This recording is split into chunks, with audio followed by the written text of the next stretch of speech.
Now it's time to move on to introductions in French. Je m'appelle Soraya. Et vous? Comment vous appelez-vous? What did I say? Je m'appelle means my name is. Then, comment vous appelez-vous? Or vous vous appelez comment? Means what's your name? The same question in a familiar context becomes comment t'appelles-tu? Or tu t'appelles comment? If you'd like to introduce someone, you can just say voici or voilà, and then the name of the person. Voici Lily, voilà Soso, or ça c'est Lily, ça c'est Soso. Here's another way a bit more wordy to say the same thing in a formal context. Je vous présente Soso. In an informal context, je te présente Lily. Still with me? Let me check.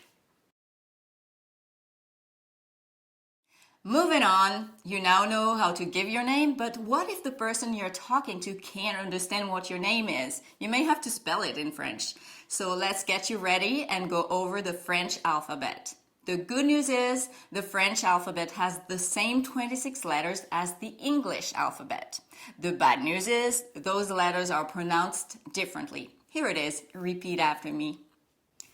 A, B, C, D, E, F, G, H, I, J, K, L, M, N, O, P, Q, R, S, T, U, V, W, X, Y, Z.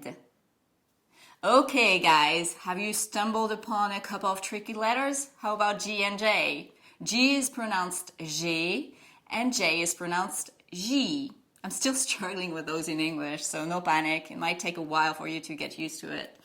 How about the French R? Relax, scratch your throat as if you were going to spit, just don't. And pull out an R. Voila. Then we've got E, I, U, all in the lips. Pretty confusing at first, but it does get better, I promise. So, going back to spelling your name. When you spell your name in English, you spell out the letters and that's it. In French, you also need to indicate if there are any accents on any vowels. Have a look at Pablo when he meets Soso for the first time in OhLaLa Hollywood Speaks French. Hola! Hola, je ne parle pas espagnol, désolé. Oh, je parle français. Comment vous appelez-vous? Sophia Larentière. Excusez-moi, vous pouvez appeler, s'il vous plaît. Alors c'est S-O-F-I-A-L-E-N-T-I-E,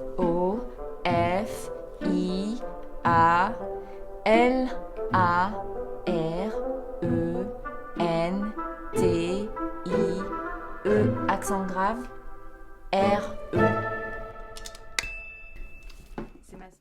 What question does Pablo ask to get Soso to spell her name? Did you get it? He says, pouvez-vous épeler? Which is the formal way of asking, can you spell? Pouvez-vous épeler? Formal. Tu peux épeler? Informal. And Soso happens to have an accent in her last name. Let's check out the different accents that exist in French. We only put accents on vowels, by the way. Try to remember that.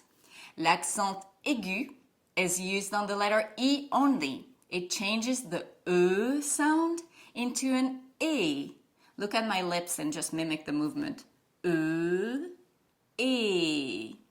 L'accent grave can be on the letters A and E. It only changes the sound of the letter E, though. It usually goes from the sound E to A. L'accent tréma can be on an E, I, or U. It is used when two vowels are next to each other and should both be pronounced. Example, naïve. L'accent circonflexe can be on an A, E, I, O, or U.